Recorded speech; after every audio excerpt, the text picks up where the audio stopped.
If you are someone who has ever wrestled with doubting yourself, doubting your abilities, questioning your abilities, not having the confidence to do and step out with what you really want to do, or maybe you've wondered just what is the impact that self-image or self-concept has on the results in your life, then this episode is for you. I'm Travius Stewart. I want to help you move past barriers and obstacles that are preventing you from getting what you want in life. This is Breakthrough. So my peeps, again, here we go. This series of episodes is to help you up-level your life using the Life Audit Scorecard. I dropped the link to that in the last episode. I'm going to drop it in this episode as well. And it has been the absolute best tool that I found that helps me and my clients to get clarity on what's working and what's not working in our lives. It gives you a clear picture, a bird's eye view of where and what you really want to focus on. The Your Life Audit Scorecard, it really helps you up level and increase the levels of satisfaction in all of these major areas of your life. So make sure you download it by clicking the link down in the notes. All right, let's jump into it. And as I get into this episode, the power of self-image, I want to take you back a little bit, back to my personal life story.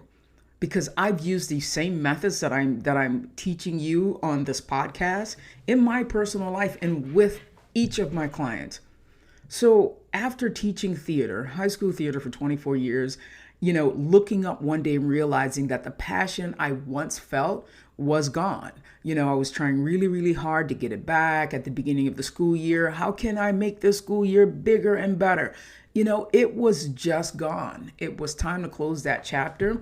So I recognized that I was just going through the motions, waiting for the weekends to live, waiting for the weekends to, let go and have fun and do something that I really wanted to do, like hobbies, something that brought me a huge amount of joy. And I could have just stayed on that course.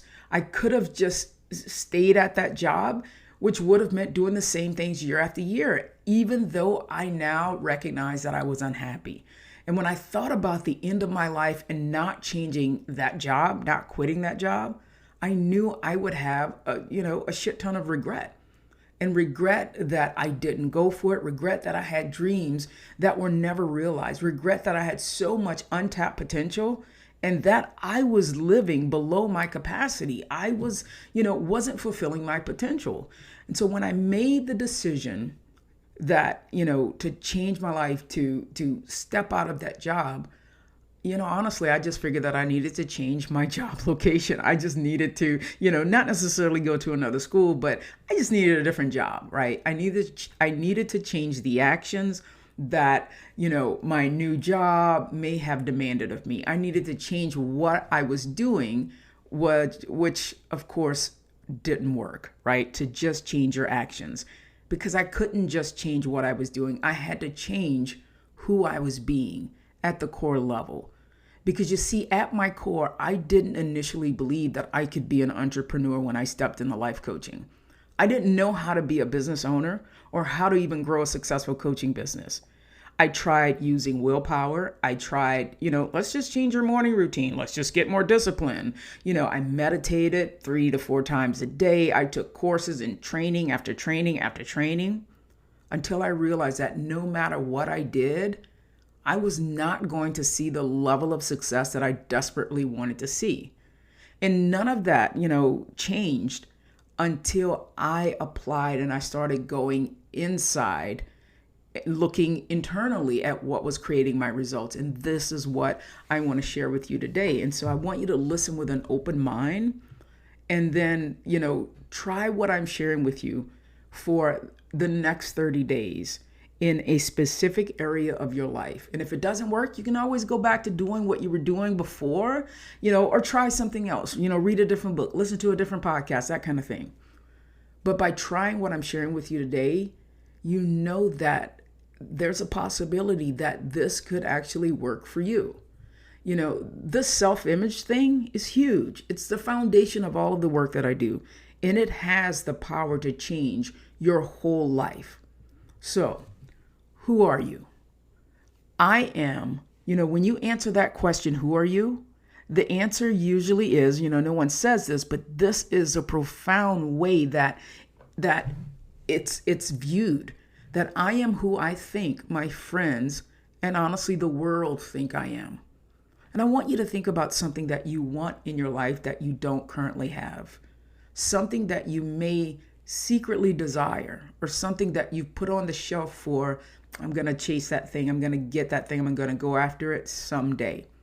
And right now, if you're driving, if you're, multitasking, doing other things, if you can't write it down, I want you to think about it. Maybe go to a different part of your phone in the notes section and, write down that word or that sentence, the something that you have always secretly desired that you've put on the shelf for someday.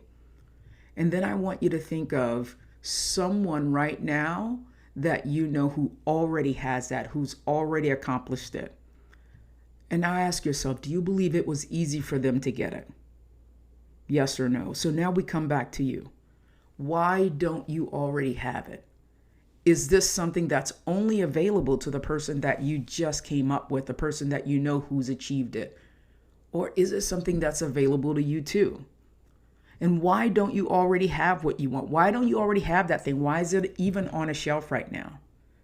Because this is where, we get really, really honest and raw. Because deep down, you don't believe that you can actually have it. Even though so many times we tell ourselves, yeah, of course I believe I can have that thing. But deep down, we don't believe that we can have or do that thing, or we would have already done it. And so deep down, you believe that you are not someone who can have this. It's who we believe we are not. Because however you see yourself, honestly, really seeing yourself, when you really see yourself, one thing is certain: you cannot outperform or outrun your self-image. And so whatever reason you don't have that thing yet, no matter how much you want it, how much you say you want it, it's your self-image that's driving those external results. It's our unconscious characteristics. It's those sentences. Well, it's just who I am. That's just how I work, right? And the traits that drive what we do and what we have, because by the time we start using it in our language, it's already like that's the iceberg below the water. It's already planted into our subconscious. And that's the way that we go about being and making those thoughts and the words that we're speaking evidence of our lives and our results. Because we all have an image of how we see ourselves. And even if you're looking at yourself in the mirror, we still don't fully see ourselves. It's in our minds that we actually see ourselves, And so I know when I look in the mirror, if I were to really go, okay, I'm going to reflect on what I'm seeing. Well, I'm seeing someone who's 5'5", right? I'm seeing someone who has short hair. I'm seeing someone who has a strong build, right? But if I see myself, I see things like someone who's not fit enough, someone who doesn't have the body she wants, someone who wants to look, all the things. It's what we see in our minds that is planted in the subconscious that goes below the surface of just that, that one-dimensional reflection that we see in the mirror. And then most of us, we have a thermostat in our homes that regulate our temperature, right? If you like your home set at like 74 degrees, if it's cold outside and the temperature in your home is 66 degrees, well, then the heat comes on.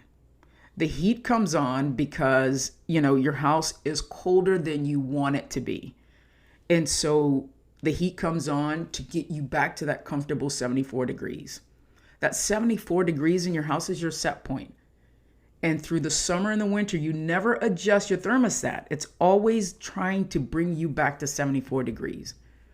And so what happens is, maybe, if you're listening to this on your Android, on your iPhone, I want you to think about the changes that it takes to keep that phone updated. I have an iPhone and I receive updates probably once a month, right? Apple sends an update so that the iPhone can continue to perform at a high level. And what happens when you don't update the phone? The phone becomes sluggish, some programs stop working, and the iPhone, can no longer keep up with the changes in the world. And just like Apple has to update the iPhone, there are things that we need to update within ourselves. We need to update our self-image. We need to update our thinking. We need to update who we're being in the world. And so ultimately, when you want to change something in your life, we look to change the external circumstances. When we want to lose weight, we get a gym membership. We work out harder. We go to the gym, 1 or 2 times maybe. We up our NEAT, like the amount of steps you're taking in the day. When we want more money, we work more and longer hours. We do more work. We take on more responsibilities. We try to change the externals. And when we take this approach, remember that set point that I talked about with the thermostat? When we take this approach, our subconscious will always go back to get us back to that familiar place, right? So even if you're working harder, even if you're going back to the gym, if you haven't changed your self-image at a subconscious level, those things do not stay. And so this is where it gets uncomfortable, and it seems hard because we've been running at that same program for years and years and years, and most of us are like, well, I'm 50 years old and I'm not going to change anymore. I remember my mom, when she was 85 and she was a diabetic, and I was like, Mom, you shouldn't be eating, the whole pecan pie. And she's like, I'm 85. It's too late. I'm not going to change. I'm not going to live another 85 years, and it's too late for me to change. So just like the iPhone, just like the thermostat, we humans have a set point of who we believe we are and what we believe we're capable of.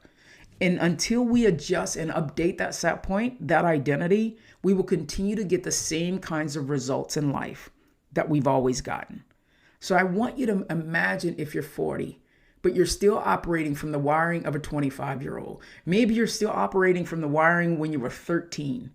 See, we can't keep up with the growing and evolving demands of life with old software. Think of yourself as like the hard drive of a computer. That's the old identity. And so, a personal example for me is for most of my life, I believe I was only supposed to work for someone else. As long as I had a good job, that was all I needed, and I was set for the rest of my life. Because growing up, I came from a family that we didn't have much money. We had enough to just get by. I came from a single parent household because my parents were divorced when I was 2, and I watched my mom work tirelessly to put food on the table. We lived paycheck to paycheck. I watched her rob Peter to pay Paul. So when I became an adult, I had those same habits. I got paid and I burned right through that money and then had to wait to get paid again. And that was a cycle that I repeated and repeated and repeated, honestly, until I was in my 30s.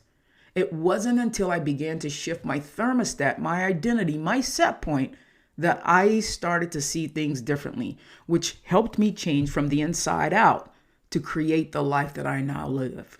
You see, I had a vision of what I wanted my life to look like. And in order to make it happen, I just couldn't continue thinking and viewing my life and identifying as the person from the old software, the person from the old identity, the person who was a school teacher, a person who was living paycheck to paycheck, because that was a person who also had limited capacity. Because we have an internal thermostat, that we have a set amount of money that we think we can make. I know I did. We have a thermostat. We have a set point for the relationships that we want and deserve, the health that we want to experience. There's some people who are like, I'm big boned and I'm always going to be big. That's a way of thinking. That's a self-image situation right there. And during those times when you actually do go for it and you do try to make these changes and you do not succeed, the impact of the failure and disappointment sets in. And then we lower the thermostat. We adjust it according to what we now think we can have. And that's when you hear yourselves and others saying things like, you see, this is why I need to be more realistic. This is why I shouldn't have been doing that thing to begin with. And then we find comfort in hanging around other people who are at that level or below us so we can feel better about ourselves. I have been guilty of that. We are the average of the 5 people we spend the most time with. And I want you to think about, who are those 5 people in your life? Are these people helping you want to achieve higher than what you have in your life? Or are these people keeping you comfortable for creating the same results that you've always had? Is it that, it's those moments when you try to do something different and like, well, who do you think you are? And as a matter of fact, sometimes we don't even wait for other people to say that. That level, that imposter syndrome just shows up because we are now uncomfortable. I know there's so many times when I have to remind myself of who I think I am because I also experienced some imposter syndrome, right? And then we stop. If we don't get it, we revert back to those old ways where our thermostats are set, where we think we deserve to be. And you see, we can value wealth and money, and we can want it. But when we have a belief that there isn't enough money for everyone else and we have to live paycheck to paycheck and money doesn't, fall from trees and I don't have a money bag that I can shake, and we believe that we don't deserve what we really want, this creates conflict between what you want and what you believe that you can actually have. Because again, I learned so much of this from my training with Tony Robbins. We all act consistent with who we believe we are, because the strongest force in the human personality is the need to stay consistent with how we see ourselves. And so going back to that desire that you put on the shelf, what is the reason why you believe you don't have it? If you wanted to write a book, is it because your cousin already wrote a book? Is it, if you wanted to quit your job and start a business, but, you put in too many years and you would be silly to retire now and lose your pension? If you want to lose weight, but my whole family is big and I love to eat, I was meant to be big too. If you want to do something different, but you're over 40, you're over 50, you're over 60, 70, and you hear yourself saying, I'm too old, or maybe you're just like, I need to wait a few more years, I'm too young. And so this week, I want you to pay attention to where you're making decisions based on the old identity, based on the comfortable identity, based on past experiences. Where are you making decisions based on if you failed at something, you automatically conclude that you're going to fail at a future attempt of that thing? And where are you making decisions based on the expectations of other people? Because in order to have something you've never had before, you have to actually become someone you've never been. So what needs shifting? It's our self-image. And so today, I just wanted to lay the groundwork. I just wanted to lay the foundation in this episode of the power of self-image, because it affects every area of your life. And next week, I try to keep these really short and bite-sized, thanks to my friend Charles, who was like, can you make them shorter? Absolutely, Charles. This is for you, Charles. So next week, we're going to dive into self-image part 2. And again, go and download the Life Audit Scorecard. I'm going to leave it in the notes. And I hope you guys have a fantastic week. I hope you are, seeing some value from these podcast episodes. And I would love it if you could help me grow it by sharing it with other people that you think would find value in it. So thank you so much, my peeps. We'll talk next week.